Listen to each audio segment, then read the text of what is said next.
Jharkhand radiographer exam के लिए मैंने आज टेस्ट सीरीज ऑर्गेनाइज की थी, जिसका पहला टेस्ट था जिसमें आपको 20 क्वेश्चन दिए थे और इसका सॉल्यूशन लेके हम आपके सामने आएंगे। तो देखिए हम एक एक करके इन क्वेश्चंस को सोल्व करते हैं।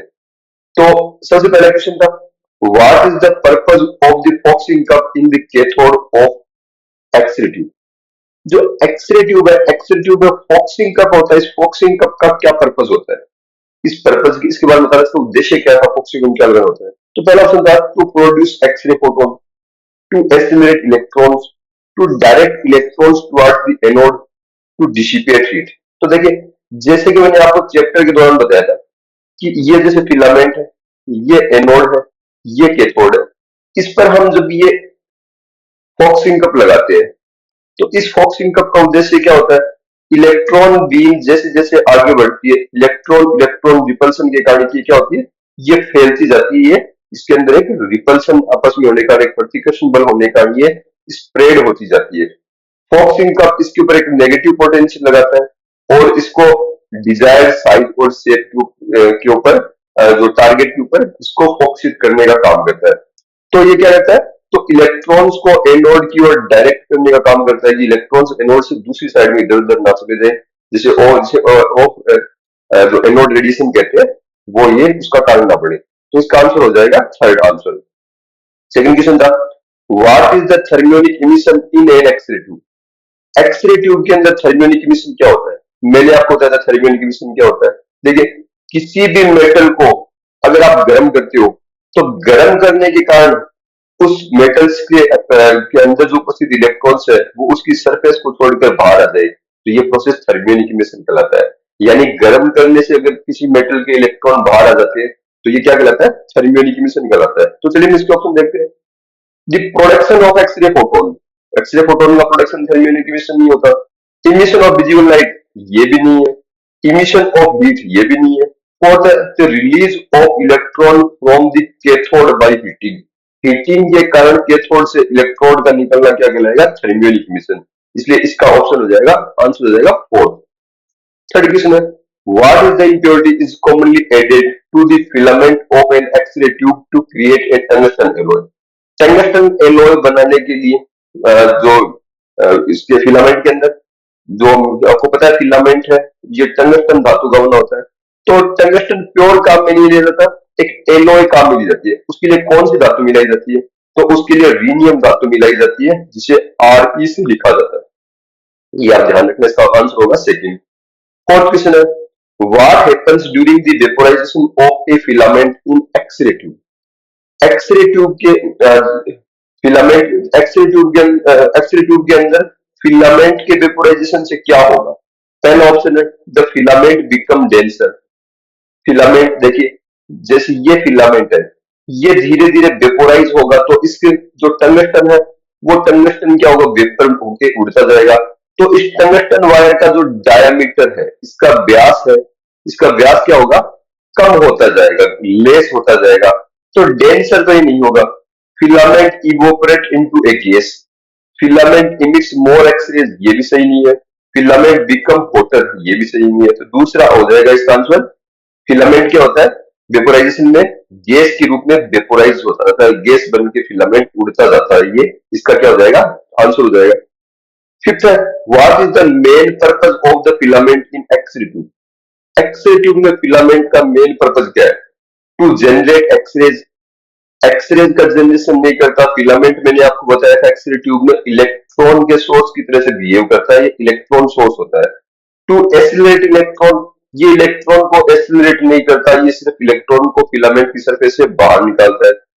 To focus the X-ray beam, to cool the anode, anode को कूल नहीं करता, ये नहीं करता। तो इसका आंसर सबसे सुटेबल सेकंड ही लग रहा है, एसिलरेट इलेक्ट्रॉन्स। ये इलेक्ट्रॉन्स को प्रोवाइड करता है, सोर्स होता है, और जिनको एनोड की ओर इसको डायरेक्ट करता है। तो ऑप्शन को देखें तो इसमें सेकंड ही ऑप्शन हो रहा है, क्योंकि एक्स-रे बीम को फोकस नहीं करता, फोकस फोकसिंग कब करेगा? और कूल दी एनोड, एनोड को कूलिंग का काम नहीं करता फिलामेंट को, ये तो कैथोड के अंदर होता है, एनोड में होता भी नहीं है। और कूलिंग की एक अलग मैकेनिज्म होती है। तो इसका आंसर हो जाएगा accelerate the electron according to the question. Sixth है, what is the effect of increasing filament current in X-ray tube? X-ray tube में अगर आप फिलामेंट करंट बढ़ाओगे, देखिए ये एक्सरे ट्यूब है, इसमें ये फिलामेंट है, इस फिलामेंट को हमने करंट सप्लाई किया था, मैंने आपको बताया था 10 वोल्ट और 3 से 6 एम्पियर की करंट हम इसको प्रोवाइड करवाते हैं।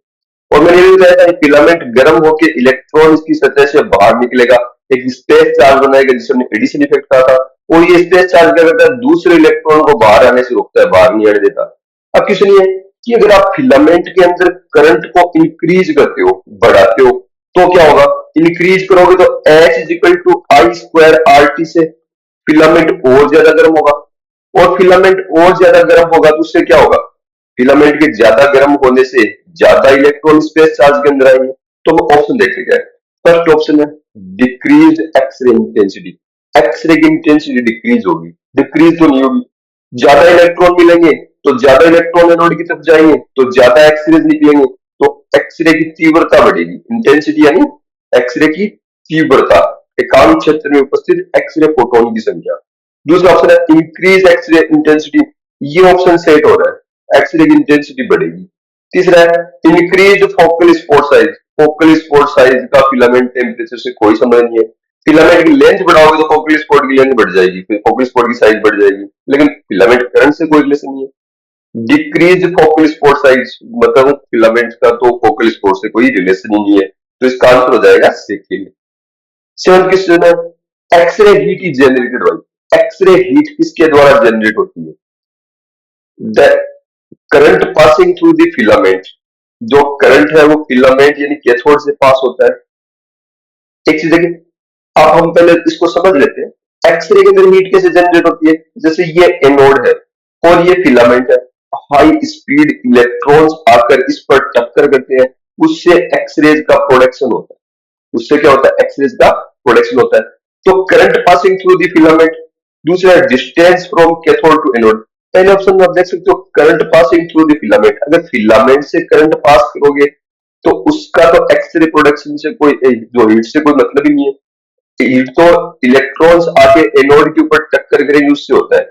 दूसरा distance from cathode to anode, ये हो सकता है कैसे, मान लो एक एक्सरे ट्यूब के अंदर फिलामेंट इतना पास में और दूसरी के अंदर फिलामेंट के अंदर एक्सरे ट्यूब फिलामेंट इतनी डिस्टेंस पर है, तो यहाँ पर जो डिस्टेंस छोटी सी होगी तो इलेक्ट्रॉन तुरंत ही आके टकराएंगे, और आपको पता है हीट का प्रोडक्शन इलेक्ट्रॉन की एनोड पर टक्कर से होता है, तो यहाँ पर छोटी टक्कर होगी और यहाँ पर बड़ी टक्कर होगी, तो यहाँ पर क्या होगा, इलेक्ट्रॉन का प्रोडक्ट जो हीट का प्रोडक्शन ज्यादा होगा, तो दूसरा ऑप्शन इसका सही है। तीसरा type of material use in target, target material की उस पर डिपेंड नहीं करता, इलेक्ट्रॉन आकर गिरेंगे तो होगी उसके ऊपर हीट का प्रोडक्शन हो गई। Voltage and wave form applied to X-ray tube, X-ray tube पर वोल्टेज, वोल्टेज से हम मान सकते हैं वोल्टेज आप जितना ज्यादा अप्लाई करोगे उतना ज्यादा इलेक्ट्रॉन एक्सीलरेशन होगा, हीट का प्रोडक्शन बढ़ेगा। लेकिन वेव फॉर्म, वेव फॉर्म मतलब एसी और डीसी, देखो डीसी की कंडीशन के अंदर तो एक्सरे ट्यूब के अंदर इलेक्ट्रॉन्स का एक्सीलरेशन कैथोड से एनोड की ओर होगा, अगर अल्टरनेट करंट आप अप्लाई करोगे तो हाफ साइकिल के अंदर क्या होगा, ये एनोड नेगेटिव पर होगा, कैथोड पॉजिटिव होगा, तो इसके अंदर जो इलेक्ट्रॉन्स कैथोड से एनोड की ओर जाएंगे नहीं, क्योंकि कैथोड के अंदर इलेक्ट्रॉन ही नहीं होंगे, खुद ही प्लस की तरह से बिहेव करेगा, तो इसका आंसर सही क्या हो जाएगा, distance from cathode to anode. Next question है द इनर एनवेलोप ऑफ एक X-ray tube is usually made from, X-ray tube है इसका जो एनवेलोप है किससे बना होता है, मैंने आपको बताया था ये पायरेक्स ग्लास से बना होता है, ये किससे बना होता है, पायरेक्स ग्लास, और जिसमें जो केमिकल होता है, जो साल्ट होता है, सॉरी उस साल्ट को हम कहते हैं बोरोसिलिकेट, उसे हम क्या कहते हैं, बोरोसिलिकेट बोलते हैं, तो इसका आंसर हो जाएगा सी। नाइन्थ क्वेश्चन है which X-ray tube component serves as a source of electron from X-ray production, X-ray tube का कौन सा कंपोनेंट इलेक्ट्रॉन सोर्स का जो काम करता है, तो मैंने आपको कई बार बता दिया चीज तो कि एक्सरे ट्यूब के अंदर जो फिलामेंट होता है वो फिलामेंट क्या होता है, इलेक्ट्रॉन सोर्स का काम करता है, तो इसका आंसर हो जाएगा बी। टेंथ है electron interact with the fill in the gap, option है फिल इन द इसके अंदर जो भरना इसके अंदर, तो electron interact with the to produce X-ray and heat, तो इलेक्ट्रॉन किससे इंटरेक्ट करते हैं, इलेक्ट्रॉन टारगेट से इंटरेक्ट करते हैं, जो टारगेट होता है टारगेट से इंटरेक्ट करके यहाँ पर हीट का और एक्सरेज का प्रोडक्शन करेंगे। नाइन्थ क्वेश्चन है, the cathode end of X-ray tube possess a charge. जो एक्सरे ट्यूब का जो कैथोड एंड है, देखिए ये फिलामेंट वाला एंड इसको हम कैथोड कहते हैं और ये इधर वाला टारगेट वाला एनोड है। तो जो कैथोड है, ये कैथोड आपको पता है एक्सरे ट्यूब का नेगेटिव टर्मिनल होता है और एनोड एक्सरे ट्यूब का पॉजिटिव टर्मिनल होता है। तो इसका हो जाएगा कैथोड का थर्ड ऑप्शन नेगेटिव टर्मिनल, इसका आंसर हो जाएगा। 12th क्वेश्चन है, how could U double the number of incident electrons produced. आप इंसिडेंट प्रोड्यूस इलेक्ट्रॉन्स है इनको आप डबल कैसे कर सकते हो। देखिए ये फिलामेंट है और इस फिलामेंट से इलेक्ट्रॉन्स यहां पर जाएंगे। अब इंसिडेंट मान लो यहां पर 100 इलेक्ट्रॉन आकर टक्कर कर गए, 100 इलेक्ट्रॉन्स आकर टक्कर कर गए, है ना।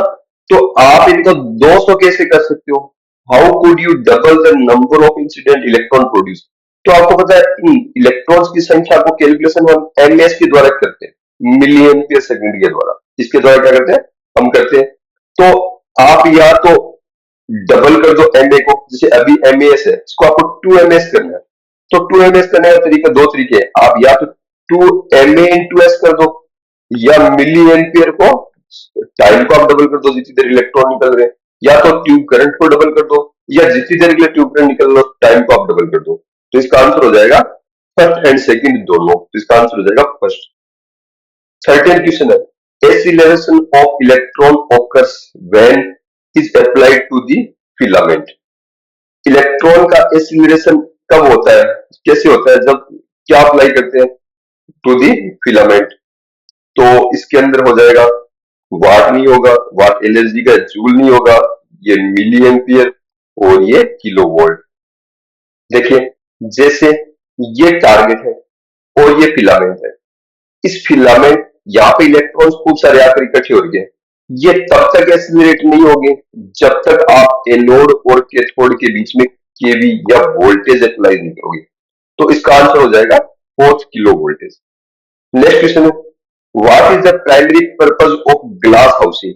ग्लास हाउसिंग जो एक्सरे ट्यूब के जो एनक्लोजर है, एनोड है और कैथोड है, इनको हम जो ग्लास एनवलप के अंदर रखते हैं, तो इसका पर्पज क्या होता है, इसका उद्देश्य क्या होता है। पहला protect the anode assembly, provide assembly. दूसरा है प्रोवाइड ए वैक्यूम, ये यहां तक ही है असेंबली। दूसरा है प्रोवाइड ए वैक्यूम। थर्ड है प्रोटेक्ट द कैथोड और फोर्थ है थर्ड है प्रोटेक्ट द कैथोड असेंबली और फोर्थ है provide protection from radiation leakage. तो इसका आंसर हो जाएगा बी। देखिए एक्सरे ट्यूब ग्लास एनवलप है, एक्सरे ट्यूब ग्लास एनवलप को सिर्फ और सिर्फ वैक्यूम प्रोवाइड करवाने के लिए लगाया जाता है। अगर अगर आप स्पेस के अंदर वैक्यूम प्रोड्यूस कर सकते हो तो ग्लास एनवलप की जरूरत ही नहीं है, अगर ना, वरना तो ये एनोड और कैथोड को हम क्या कर सकते हैं, हम किसी जैसे सपोर्ट के ऊपर ऐसे डायरेक्टली लगा सकते हैं, लेकिन हमें इन निकलने वाले इलेक्ट्रॉन्स को सेकेंडरी इलेक्ट्रॉन में कन्वर्ट होने से बचाने के लिए हम क्या करते हैं, इसके अंदर ग्लास एनवलप लगाते हैं जिसके अंदर हम वैक्यूम क्रिएट कर सकें। नेक्स्ट है, what does kilo electron volt stand for. KeV stand for, keV की फुल फॉर्म क्या होती है, केवी की फुल फॉर्म होती है किलो इलेक्ट्रॉन वोल्ट। जैसे किलो एनर्जी वोल्ट है, ये गलत है। काइनेटिक एनर्जी वोल्ट, ये गलत है। काइनेटिक एनर्जी वेलोसिटी, ये गलत है। इसका आंसर हो जाएगा सेकंड। नेक्स्ट क्वेश्चन है, factor affecting quantity of X-rays. X-rays की क्वांटिटी को कौन सा फैक्टर प्रभावित करता है। तो देखिए एक्सरे की क्वांटिटी मैंने आपको बताया था, एनए होता है वो क्वांटिटी को इफेक्ट करता है, यानी नंबर ऑफ एक्सरे फोटोन को। और मैंने ये भी बताया था केवी होता है वो क्वालिटी ऑफ एक्सरे फोटोन को प्रभावित करता है, यानी एक्सरे की क्वालिटी, पेनिट्रेशन पावर की। देखिए एक्सरे बीम के अंदर, जैसे ये एनोड से कोई एक्सरे बीम आ रही है, इस एक्सरे बीम के अंदर कितने एक्सरे फोटोन होंगे वो कहलाएगी इसकी क्वांटिटी। जैसे 100 एक्सरे फोटोन हो गए, वो क्या कहलाते हैं, क्वांटिटी, जो मिली एम्पियर के द्वारा डिटरमाइन होती है, निर्धारित होती है। और इन एक्सरेज की पेनिट्रेशन पावर जो होती है वो होती है केवी की। जैसे 50 केवी की एक्सरे फोटोन है और 70 केवी की एक्सरे फोटोन है। तो 70 केवी की एक्सरे फोटोन ज्यादा डीप तक पेनिट्रेट कर सकती है, यानी इसकी क्वालिटी ज्यादा अच्छी है। तो पूछा कि क्वांटिटी को कौन प्रभावित करता है, तो मिली एम्पियर होता है। लेकिन इस तरह के ऑप्शन में जहां पर मिली एम्पियर सेकेंड या मिली एम्पियर नहीं दिया है, अकेला नहीं दिया, साथ में केवीपी दिया हुआ है, तो इसका आंसर ये है। क्यों? क्योंकि कुछ मात्रा के अंदर किलो केवीपी होता है, ये भी एक्सरे की क्वांटिटी को प्रभावित करता है, जो कि हम आने वाली क्लास के अंदर इसको डिटेल से देखेंगे किस प्रकार से ये होता है। नेक्स्ट क्वेश्चन है, which of this factor will be influenced by a X-ray tube current. X-ray tube current को कौन सा फैक्टर प्रभावित करता है? Patient penetration, mean energy of X-rays, number of X-ray photon, maximum X-ray energy. Which of these factors will be influenced by a X-ray tube current? X-ray tube current के द्वारा कौन सा फैक्टर प्रभावित होगा? तो देखिए, एक्सरे के द्वारा नंबर ऑफ एक्सरे फोटोन, मैंने आपको बताया था ऊपर वाले क्वेश्चन में, एम में बताता है क्वांटिटी को, कि कितनी क्वांटिटी में एक्सरेज निकलेगी या एक्सरे फोटोन कितनी क्वांटिटी में निकलेंगे उसको बताएगा। इसके लिए केवी बताएगा, इसको भी केवी बताता है, ये भी। पेशेंट जो पेनिट्रेशन है केवीपी से जुड़ी हुई है। मीन एनर्जी ये भी केवीपी से जुड़ा हुआ है। ये नंबर ऑफ फोटोन एमए से जुड़ा हुआ है या एमएस बोल देता है, और या मैक्सिमम एक्सरे एनर्जी ये केवीपी से जुड़ा हुआ है। तो इसका आंसर हो जाएगा थर्ड। नेक्स्ट क्वेश्चन है, which sentence defines space charge effect in X-ray tube? X-ray tube में स्पेस चार्ज इफेक्ट क्या होता है? मैंने आपको बताया था स्पेस चार्ज इफेक्ट कि ये जैसे टारगेट है या जिसको एनोड कहते हैं और ये कैथोड है, और हमने बताया था कि फिलामेंट है कैथोड का जो पार्ट है, इसको हम जब करंट प्रोवाइड करते हैं तो इलेक्ट्रॉन्स के चारों तरफ आके इकट्ठे हो जाते हैं, थर्मियोनिक इमिशन से इलेक्ट्रॉन बाहर आ जाते हैं। और ये बताया था ये इलेक्ट्रॉन्स बाहर एक नेगेटिव इलेक्ट्रॉन क्लाउड का निर्माण करते हैं, जिसे हमने एडिशन इफेक्ट कहा था। इसके अलावा ये बताया था कि ये इलेक्ट्रॉन क्लाउड, अब कोई नया इलेक्ट्रॉन अगर बाहर आना चाहिए तो उसको बाहर नहीं आने देंगे, क्योंकि ये सारे इलेक्ट्रॉन नेगेटिवली चार्ज है और फिलामेंट से नया जो इलेक्ट्रॉन आएगा वो भी नेगेटिव चार्ज होगा, तो उसको बाहर आने से रोकेंगे। तो इनका मेन कारण क्या होता है? दूसरे इलेक्ट्रॉन्स को बाहर आने से रोकना। तो देखिए, which sentence defines space charge effect? Space charge effect क्या होता है? Collection of negatively charge electron in cathode, ये सही है। Tendency of space charge to limit the emission of more electrons from the filament, number of electron flowing to our target, energy of electron is converting into heat. तो space charge सिर्फ दो, collection of, पहला option देखो, collection of negatively charge electron, negatively charge electron के collection को हम क्या कहेंगे? Space charge. क्या कहेंगे? Space charge. और ये दूसरे इलेक्ट्रॉन को बाहर आने से रोकता है, इसे हम क्या कहेंगे? Space charge effect. तो इसमें देखो, tendency of space charge to limit the emission of more electron from the filament, यानी जो स्पेस चार्ज की वो प्रवृत्ति जिससे वो दूसरे इलेक्ट्रॉन को फिलामेंट से बाहर आने से रोकता है, वो क्या कहलाता है? Space charge effect. तो ये किसको बताता है? स्पेस चार्ज इफेक्ट को बताता है। इसका आंसर हो जाएगा सेकंड। नेक्स्ट है, what is the atomic number of tungsten? आपको पता है 74 होता है टंगस्टन का एटॉमिक नंबर। नेक्स्ट क्वेश्चन है, बर्निंग और boiling of electrons at the cathode is referred to as thermionic emission.